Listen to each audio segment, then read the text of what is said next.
పిల్లలు కావాలని మీ కలను నెరవేర్చుకోండి. సంప్రదించండి హెగ్డే ఫెర్టిలిటీ, హైదరాబాద్, తెలంగాణ.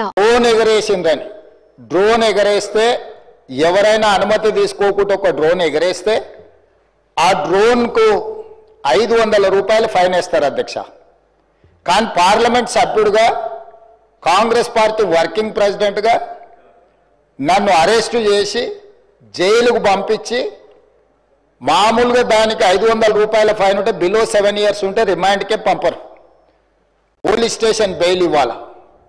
కానీ అధికారాన్ని అడ్డం పెట్టుకొని అన్ని రకాల వ్యవస్థల మీద ప్రభావితం చేసి చర్లపల్లి జైలుకు పంపించి నక్సలైట్లు, ఐఎస్ఐ తీవ్రవాదులు ఉండే డిటెన్షన్ సెల్లో ఒక కాంపౌండ్లో ఏ ఒక్క ఖైదీని లేకుండా 7 ఫీట్ల బై 12 ఫీట్లు ఉంటే అందులో 3.5 ఫీట్లు పండుకోవడానికి దిమ్మె ఉంటుంది, ఒక చిన్న బాత్రూమ్ ఉంటుంది అధ్యక్ష.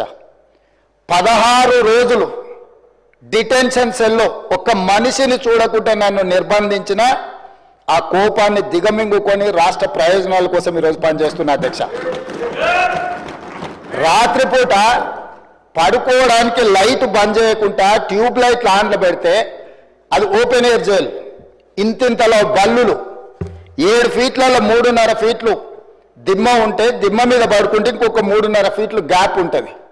లైట్లు బంద్ చేయకుండా లైట్లు ఓపెన్ పెడితే అధ్యక్ష ఇంతింతలో బల్లులు 20-30 పైన ట్యూబ్ లైట్ ముందు పురుగులు తిరుగుతుంటే అది ఓపెన్ ఎయిర్ జైలు కాబట్టి పురుగులు వస్తే పురుగులను తినడానికి బల్లులు పరిగెత్తుతుంటే ఏ ఒక్క రోజు రాత్రి కూడా పడుకోకుండా మేల్కతో కూర్చున్న అధ్యక్ష. బయట కానిస్టేబుల్ లైట్ బంద్ చేయ పడుకుంటా అంటే లేదు సార్ పైనుంచి ఆదేశాలు ఉన్నాయి, ఆ ట్యూబ్ లైట్లు బంద్ చేస్తే మీరు పడుకుంటారు కాబట్టి ట్యూబ్ లైట్లు ఆన్లోనే పెట్టమని. ఆ ట్యూబ్ లైట్ స్విచ్ బయట ఉంటుంది అధ్యక్ష, లోపల ఉండదు. ఆ చిన్న బాత్రూమ్ చిన్నది, కూర్చుంటే బయటకు కనిపించేటట్లుంటుంది అధ్యక్ష. ఒకసారి నేను ఎమ్మెల్యేల హోమ్ కూడా నా దగ్గర ఉంది కదా, ఎమ్మెల్యేలను నేను తీసుకెళ్తా, మంత్రులను తీసుకెళ్తా. నన్ను అక్రమ కేసులు పెట్టి అదే చర్లపల్లి జైల్లో డిటెన్షన్ సెల్లో పెట్టారు అధ్యక్ష. 16 రోజులు నిద్రలేని రాత్రులు గడిపిన పార్లమెంట్ సభ్యుడిగా, పార్టీ వర్కింగ్ ప్రెసిడెంట్గా అయినా నేను కక్ష చూపించలేదు అధ్యక్ష. నిజంగానే నేను కక్ష చూపించదలుచుకుంటే మీ కుటుంబంలో ఒక్కరు కూడా బయట ఉండరు అధ్యక్ష. అందరు చర్లపల్లినే. నేను ఎలా ఎన్నికల ముందు చెప్పినట్టు మీకు డబుల్ బెడ్రూమ్ ఇల్లు మీరు పేదలకు కట్టియలే, మీ గ్యారంటీ కట్టిస్తే మీ కుటుంబానికి డబుల్ బెడ్రూమ్ ఇల్లు అని చెప్పుంటే అధ్యక్ష. కక్ష సాధింపు చర్యలకు పాల్పడే ఆలోచననే ఈ రాష్ట్ర ప్రభుత్వానికి ఉండి ఉంటే ఈరోజు అక్కడ కూర్చొని అక్కడ నించొని నోటికొచ్చింది మాట్లాడే అవకాశం ఉండకపోతుండే. చెంచల్గూడనో చర్లపల్లిలో మమ్మల్ని ఎక్కడైతే పెట్టినరో డిటెన్షన్ సెల్లో ఎవరిని కలవకుండా నిర్బంధించినరో అక్కడనే మీరుండేటోళ్ళు. కానీ మా ప్రభుత్వం 15 నెలల్లో ఎవరి మీద కూడా కక్షా సాధింపు చర్యలకు పాల్పడలేదు అధ్యక్ష. చర్లపల్లి జైల్లో డబుల్ బెడ్రూమ్ కట్టిస్తా, కొడుకు కోడలు అల్లుడు బిడ్డ ఉంటే వేరే వేరే ఎందుకుంటారు, అందరినీ కలిసి ఒకటే దగ్గర ఉండేటట్టు కట్టిస్తాను. కానీ ఆ హామీ కూడా నేను అమలు చేయలే, ఎందుకంటే నేను విఘ్నత ప్రదర్శించాలనుకున్నా. ఇంకా విచిత్రం, నాకు ఇంకా గమ్మత్ అనిపించింది ఆయన అధ్యక్ష. ఆయన ఏమైనా స్వాతంత్ర ఉద్యమం చేసి జైలుకు పోయింది అధ్యక్ష? ఏం చేసిపోయింది అధ్యక్ష జైలుకి? ఆయన ఏదో పెద్ద సానుభూతి. మేము పోలేదా జైలుకి? వరంగల్ జైలుకి నేను కూడా పోయిన తెలంగాణ ఉద్యమంలో. ఎస్ ఉన్నాం, అక్కడ బరాబర్ ఉన్నాం.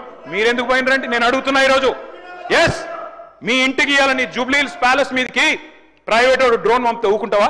ఆడ నీ బిడ్డనో నీ వైఫో ఉంటే వాళ్ళని ఇష్టం ఉన్నట్టు ఫోటోలు తీస్తే ఊకుంటావా? ఎవరి ఇళ్ళలో పడతా వాళ్ళ ఇళ్ళ దొరబడతా, నా ఇష్టం ఉన్నట్టు చేస్తా, అరాచకం చేస్తా అంటే ఊకుంటారా అధ్యక్ష? ఇది పద్ధతేనా అధ్యక్ష? అంటే మీ కాడికి వచ్చేవరకే కుటుంబాలు, మీ కాడి కొరకు వచ్చేవరకే భార్య పిల్లలు, వేరే వాళ్ళకి లేరా అధ్యక్ష భార్య పిల్లలు? మీరు ఆనాడు ఇష్టం ఉన్నట్టు మాట్లాడినప్పుడు, లేని రంకులు అంటగట్టినప్పుడు, ఇష్టం ఉన్న సంబంధాలు మాట్లాడినప్పుడు ఆ రోజు లేవా నీతులు? చివరికి మా ఇంట్లో పిల్లల్ని కూడా తిట్టింది మీరు కాదా? ఆనాడు మా ఇంట్లో చిన్న చిన్న పిల్లల్ని పట్టుకొని, మైనర్ పిల్లల్ని పట్టుకొని బూతులు మాట్లాడింది మీరు కాదా? మీరేదో పెద్ద సానుభూతి కోసం మాట్లాడితే ఏం పని చేసిపోయినా మీరు జైలు. అయినా నేను అడుగుతున్నా ముఖ్యమంత్రి గారు, నేను అడుగుతున్నా అధ్యక్ష, జైలుకి ఎవరు పంపుతారు అధ్యక్ష? ప్రభుత్వాలు పంపుతాయా? కోర్టులు పంపుతాయి. కోర్టులో మీరు ఛాలెంజ్ చేసినారు, నన్ను రిమాండ్కి పంపొద్దు అని మీ లాయర్లు అడిగినారు. కోర్టు కాదు మీరు జైలుకే పోవాలని చెప్పింది. మేమేం చేస్తాం దానికి? రిమాండ్కు పంపేది మేం కాదు సార్, మీరు కాదు. ముఖ్యమంత్రి గారు హుంకరిస్తున్నారు. నేను అనుకుంటే అక్కడ ఎవరు మిగిలరు. నువ్వు ఏమనుకున్నా ఏం ఫరక్ పడదు. నువ్వు ఏం చేసుకున్నా ఏం ఫరకు పడదు. నువ్వు అనుకుంటున్నావేమో పదవి శాశ్వతం, అధికారం శాశ్వతం, ఏది శాశ్వతం కాదు. అధ్యక్ష, నేను కోరుతా ఉన్నా, ముఖ్యమంత్రికి అపరిమితమైన అధికారాలు ఉండవు. ముఖ్యమంత్రికి అపరిమితమైన అధికారాలు ఉండవు. ఎవరిని పడితే వారిని జైలుకు పంపే అధికారం ఉండదు. కోర్టులకు ఉంటుంది. నిన్ననే కోర్టు పాత్ర తీసుకున్నారు. ఈ ముఖ్యమంత్రి గారు ఇందాక ఏదో గోవింద సినిమా చెప్పింది కదా, ఆ పాత్ర ఆయనకే సూట్ అవుతుంది అధ్యక్ష. ఎందుకంటే అప్పుడే లాయర్ అయిపోతాడు ఆయన, అప్పుడే జడ్జి అయిపోతాడు, అప్పుడే మళ్ళీ స్పీకర్. మీరు తీసుకునే నిర్ణయం వారు చెప్తారు, సుప్రీంకోర్టు తీసుకునే నిర్ణయం వారే చెప్తారు, ఉప ఎన్నికలు రావంటారు, ఎన్నికల కమిషన్ నిర్ణయాలు ఆయనే చెప్తారు. అధ్యక్ష, మీ బహుపాత్రలు మీకే సూట్ అవుతుంది తప్ప మా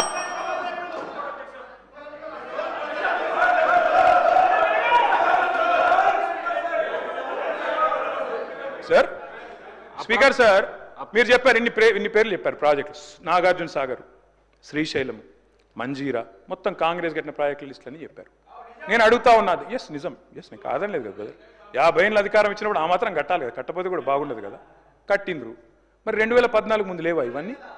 2014 ముందు వానలు పడలేదా? 2014 ముందు ఈ ప్రాజెక్టులు లేవా? మరి అప్పుడు ఎందుకు వండలేదు పంటలు? ఎందుకో కేసీఆర్ ప్రభుత్వం వచ్చినాకనే వండినాయి. ఇవాళ ఎట్లా మాట్లాడతారండి? సూర్యాపేట జిల్లాలో రేవంత్ రెడ్డి గారు, సూర్యాపేట జిల్లాలో దయచేసి మీరు వినాలి. రేవంత్ రెడ్డి గారు, నేను ఒక మాట అంటాను. మీరు నేను చెన్నై మీటింగ్కి పోయినాం. అక్కడ మీరు ప్రతిపాదన పెట్టిండ్రు. పెడితే నేను మీ పార్టీని కాదు, మీరు నేను ఇక్కడ ఉప్పు నిప్పులకి కొట్లాడుకుంటాం. ఆడ పోయినాక నేను మిమ్మల్ని గౌరవించి మా ముఖ్యమంత్రి గారు చెప్పిన మాట కరెక్టు, 33% కాదు 36% ఇవ్వచ్చు అని చెప్పిన. ఎందుకంటే నాకు ఆ సంస్కారం ఉంది. హద్దులు దాటినాక, సరిహద్దులు దాటినాక నువ్వు మా ముఖ్యమంత్రి కాబట్టి నేను కాపాడాలి, నేను గౌరవించాలి, నీకు డిఫెండ్ చేయాలి, అది నా బాధ్యత. కానీ ఇక్కడికి వచ్చిన తర్వాత కూడా మీరు ముఖ్యమంత్రి పదవిలో కూర్చున్న తర్వాత కూడా గంత ఫ్రస్ట్రేషను, గని రంకెలేస్తే కుదరదు. ప్రతిపక్షాల మీద మాటలతో డైలాగులు దాడి చేస్తా, పంచ్ డైలాగులతో దాడి చేస్తా కుదరదు. పరిపాలన అంటే పంచ్ డైలాగులు కాదు. పరిపాలన అంటే ఇప్పుడు మీరు చెప్పిన కష్టాలన్నీ ఉంటాయి. పరిపాలన అంటే ఇప్పుడు మేము 2014లో మేము కూడా ఆడికి వచ్చినాడు, ఇవన్నీ కష్టాలతోనే మేము కూడా స్టార్ట్ చేసినాం. మెల్లమెల్లగా ఒక్కొక్కటి సెట్ చేసుకుంటేనే వీడి దాకా వచ్చినాం. I wish you the best Revanth Reddy గారు. కానీ దయచేసి మీరు అన్నారు కదా కక్ష సాధింపు లేదు. కక్ష సాధింపు లేకపోతే నేను అడుగుతున్నా అధ్యక్ష, ఎందుకు రద్దు చేసినారు అధ్యక్ష? మేము తెచ్చిన పథకాలను, మేము తెచ్చిన ప్రాజెక్టులను. అప్పటికే ఎయిర్పోర్ట్ మెట్రో టెండర్ అయిపోయింది. రేవంత్ రెడ్డి గారికి ఒకటే కోపం ఏంటంటే వీళ్ళు తెచ్చిరు, నేను రద్దు చేయాలి, చేసి పారేసిండు. ఓకే, నో ప్రాబ్లం, ప్రభుత్వం మీది, మీ ఇష్టం. ఫార్మా సిటీ రద్దన్నారు, ఫార్మా విలేజ్లు ముద్దన్నారు. ఏమైంది అధ్యక్ష? మీ సొంత నియోజకవర్గం రేవంత్ రెడ్డి గారు కొడంగల్లో ఏం జరిగింది? ఈరోజు నేను అడుగుతా ఉన్నా అధ్యక్ష, ముఖ్యమంత్రి గారు తప్పు కాదు, ఆయన బిజీగా ఉంటాడు సహజంగానే. ముఖ్యమంత్రి అంటే ఆయనకు నిజంగా కూడా 18 గంటలు కాదు 24 గంటలు పని చేసినా కావాల్సినంత పని ఉంటుంది. కానీ ఏం జరిగింది రేవంత్ రెడ్డి గారు? మీకు మరి లగచర్లలో ఒకటి పెట్టాలనుకున్నప్పుడు ఏం చేయాలా? మీరో, మీ బ్రదరో, లేకపోతే మీ నాయకులో అందరు కలిసి కాన్ఫిడెన్స్లో తీసుకొని వాళ్ళను అట్లా కాదు ఇట్లా అని ఒప్పించి మంచి జరుగుతుంది మనకని చెప్పి ఒప్పించి చేయాలి. కానీ మీరేం చేసిండ్రు? వాళ్ళు ధర్నాలు చేస్తే పట్టించుకోవాలి, రాస్తారోకలు చేస్తే పట్టించుకోవాలి.